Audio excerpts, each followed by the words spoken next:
Operation ಸಿಂಧೂರ ಆದ ನಂತರವಾಗಿ ಭಾಳಷ್ಟು ಚರ್ಚೆಗಳಾಗ್ತಾ ಇದೆ. ಒಂದೊಂದು ಕಡೆ ರಿವೀಲ್ ಆಗಬೇಕು, ಏನು ಫ್ಯಾಕ್ಟ್ ಆಗಿದೆ ಅದು ರಿವೀಲ್ ಆಗಬೇಕು ಅನ್ನೋಂಥದ್ದು ಕಡೆ, ಇನ್ನೊಂದು ಕಡೆ ಆ ಥರ ಪ್ರಶ್ನೆ ಮಾಡಿದ್ರೆ ಸೈನ್ಯವನ್ನೇ ಪ್ರಶ್ನೆ ಮಾಡ್ತೀರಿ ಅನ್ನುವಂಥ ಪ್ರಶ್ನೆಗಳು ಕೂಡ ಉದ್ಭವ ಆಗ್ತಿದೆ.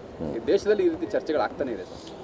ಯಾವುದೇ ಆಗಲಿ, ಎಲ್ಲಿವರೆಗೂ ಅಂಧಾಭಿಮಾನ ಇರುತ್ತೋ, ಭಾಷೆ ಬಗ್ಗೆ ಆಗಲಿ, ಜಾತಿ ಬಗ್ಗೆ ಆಗಲಿ, ಧರ್ಮದ ಬಗ್ಗೆ ಆಗಲಿ, ಅಲ್ಲಿವರೆಗೂ ಅದನ್ನು ಬಳಸ್ಕೊಳ್ಳೋರು ಇದ್ದೇ ಇರ್ತಾರೆ. ಅದನ್ನು ಬಿಟ್ಟು ನಿಜವಾದ ಅವಶ್ಯಕತೆಗಳು, ನಿಜವಾದ ಸಮಸ್ಯೆಗಳೇನು, ಅಥವಾ ಏನೋ ಒಂದು ನಡೆದಿದೆ ಅಂದರೆ ಅದನ್ನು ಬಗೆಹರಿಸೋದಕ್ಕೆ, ಪಹಲ್ಗಾಮ್ನಲ್ಲಿ ಅಟ್ಯಾಕ್ ನಡೀತಿ, ಈಗ ಅದನ್ನು ಬಗೆಹರಿಸೋದಕ್ಕೆ ಏನು ಮಾಡಬೇಕು ಅಂತ ನೋಡಬೇಕು ಹೊರತು ಅದರ ರಾಜಕೀಯ ಲಾಭ ತೊಗೊಳೋದಕ್ಕೆ ಯಾವಾಗ ಬಿಟ್ಕೊಡ್ತೀವಿ ನಾವು ಅಂದರೆ ನಾವು ಅಂತರಾದಾಗ ಜಾಗೃತರಾಗಬೇಕು. ಈಗ ಅದರ ಸತ್ಯಾಂಶಗಳು ಹೊರಗೆ ಬರ್ತಾ ಇಲ್ಲ, ಯಾಕಂದರೆ ಹಿಂದೆ ಆಗಿರುವಂಥ ಘಟನೆಗಳಿಗೂ ಕೂಡ ಸತ್ಯಾಂಶಗಳು ಹೊರಗೆ ಬರ್ತಿಲ್ಲ ಎನ್ನುವಂಥದ್ದು ಕೆಲವರು. ಹೌದು, ಬಂದಿಲ್ಲ. ಯಾಕಂದರೆ ಈಗ ನೀವು ಇವರು ಅಲ್ಲಿಯ ಗವರ್ನರ್ ಯಾರು ಸತ್ಯಪಾಲ್ ಮಲಿಕ್ ಅವರು ಹೇಳಿದ ಅವರ ಆರೋಪಗಳು ಅಟ್ಲೀಸ್ಟ್ ಚರ್ಚೆಗೆ ಬರಬೇಕಲ್ಲ, ಚರ್ಚೆ ಆಗಬೇಕು, ಅದರ ಬಗ್ಗೆ ತನಿಖೆ ಆಗಬೇಕು. ಯಾವುದೂ ಆಗಲಿಲ್ಲ ಅಂದರೆ ಏನೋ ಇದೆ ಅಂತ ತಾನೇ ಅರ್ಥ.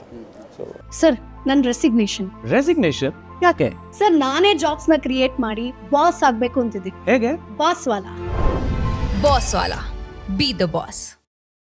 ಎಲ್ಲವಕ್ಕೂ ಪಾರದರ್ಶಕತೆ ಕಡಿಮೆ ಆಗ್ತಾ ಇದೆ.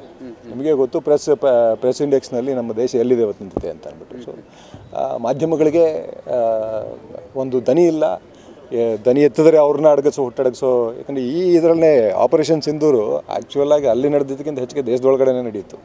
ನಮ್ಮ ಮಾಧ್ಯಮಗಳ ಹುಟ್ಟಡಗಿಸೋ ಬೇಕಾದಷ್ಟು ಕೆಲಸ ನಡೆಯಿತು. 4 PM ಬಂದ್ ಮಾಡಿದ್ರು, ವೈರ್ ಮೇಲೆ ರೈಡ್ ಮಾಡ್ತೀವಿ ಅಂತಂದ್ರು. ಹೀಗೆ ಸೊ ದನಿಯನ್ನು ಅಡಗಿಸೋ ಪ್ರಯತ್ನ ಆಗ್ತಾ ಇದೆ.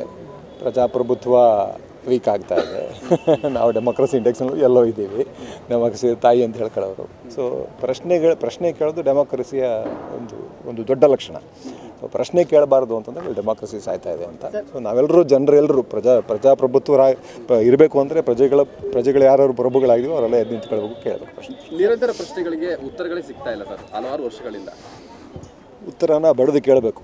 ನಾವು ಅದೇ ಅಂಧರಾಗ್ಬಿಟ್ಟು ಜಾತಿ ಧರ್ಮದ ಹೆಸರಲ್ಲಿ ಅಂಧರಾಗ್ಬಿಟ್ಟು ಬ್ಯಾಮಿಚ್ಕೊಂಡು ಕೂತ್ಕೊಂಡ್ಬಿಟ್ರೆ, ಈಗ ದೇಶದ ಹೆಸರಲ್ಲಿ ಅಂಧರಾಗ್ಬಿಟ್ಟು ಬ್ಯಾಮಿಚ್ಕೊಂಡು ಕೂತ್ಕೊಂಡ್ಬಿಟ್ರೆ ಮುಚ್ಚೋದು ಗೊತ್ತು ಅವ್ರಿಗೆ. ರಾಜಕಾರಣಿಗಳು ಅದೇ ತಾನೇ ಮಾಡೋದು, ಮ್ಯಾನಿಪುಲೇಷನ್ ಮಾಡ್ತಾ ಇರ್ತಾರೆ. ಆದರೆ ದನಿ ಎತ್ತವ್ರು ನಾವು ಜನ ದನಿ ಎತ್ತಿ ಕೇಳಬೇಕು. ಪ್ರಶ್ನೆಗೆ ಉತ್ತರ ಸಿಗೋ ತನಕ ಬಿಡಬಾರ್ದು, ಕೇಳಬೇಕು.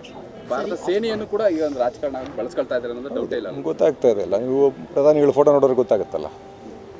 ಆರ್ಮಿ ಯೂನಿಫಾರ್ಮಲ್ಲಿ ಹಾಕ್ಕೊಂಡು ಅವರು ಆಪರೇಷನ್ ಸಿಂಧೂರದ ಎಷ್ಟು ಮ್ಯಾಕ್ಸಿಮಮ್ ಬೆನಿಫಿಟ್ ತಗೊಳಕ್ಕಾಗುತ್ತೋ ಅಷ್ಟು ತೊಗೊಳಕ್ಕೆ ಟ್ರೈ ಮಾಡ್ತಾರೆ. ಅವ್ರನ್ನ ಕುರೇಶಿ ಅವ್ರ ಫ್ಯಾಮಿಲಿ ಅವ್ರನ್ನೆಲ್ಲ ಕರೆದು ಇವ್ರ ಮೇಲೆ ಹೂ ಹಾಕ್ಸ್ಕೊತಾ ಇದ್ದಾರೆ. ಎಲ್ಲಿದೆ ನಿಮಗೆ ಸೈನಿಕ ಮರ್ಯಾದೆ? ನೀವು ಫಸ್ಟು ಎಲ್ಲೆಲ್ಗೋ ಹೋಗುತ್ತೆ ಪ್ರಶ್ನೆಗೆ. ಬೇಸಿಕ್ ನೀವು ಅಗ್ನಿವೀರ್ನಂಥ ಒಂದು ಸ್ಕೀಮ್ ತಗೊಂಬಂದು ಜನಗಳು ಅಲ್ಲಿ ಕ್ಯಾಂಡಿಡೇಟ್ಗಳಿಗೆ ಅಪೋಸ್ ಮಾಡಿದಾಗಲೂ ಅವ್ರನ್ನೂ ಹುಟ್ಟಡಗಿಸ್ಬಿಟ್ರಿ. ಅವ್ರನ್ನ ಲಾಠಿ ಚಾರ್ಜ್ ಮಾಡಿ ಅವ್ರನ್ನ ಓಡಿಸಿ ಮತ್ತೆ ಕೆಲಸನೇ ಕೊಡಲ್ಲ ಅನ್ನೋ ಮಟ್ಟಕ್ಕೆ ಮಾಡೋದು. ಸೊ ದನಿ ಅಡಗಿಸೋ ಪ್ರಯತ್ನ ಆಗ್ತದೆ. ಎಲ್ಲಿವರೆಗೂ ನಾವು ಅಂಧಾಭಿಮಾನಿಗಳಾಗಿತ್ತು ಅಲ್ಲಿವರೆಗೂ ಇದೆಲ್ಲ ನಡೀತಾ ಇರುತ್ತೆ. ನಾವು ಜಾಗೃತರಾಗಬೇಕು. ಒಂದು ಕಡೆ ಸೇನೆಯಲ್ಲಿರುವಂಥ ಮುಸ್ಲಿಂ ಹೆಣ್ಣು ಮಗಳನ್ನೇ ಕೂಡ ಪ್ರಶ್ನೆ ಮಾಡುವಂಥದ್ದು ಕೂಡ ಇದೆ ಕುರೇಶಿ ಅವರು. ಅದೇ ಅಲ್ಲಿ ಮುಸ್ಲಿಂ ಹೆಣ್ಣುಮಗಳನ್ನು ಬಳಸಿದ್ದು ಅದು ಒಂದು ಸಿಂಬಲ್ ಆಫ್ ಸಾಲಿಡ್ಯಾರಿಟಿ ಆಗದೇನೆ ಅದನ್ನು ರಾಜಕೀಯ ಲಾಭಕ್ಕಾಗೇ ಬಳಸ್ಕೊಂಡ್ಬಿಟ್ರಲ್ಲ, ಅದೇ ದೊಡ್ಡ ದುರಂತ.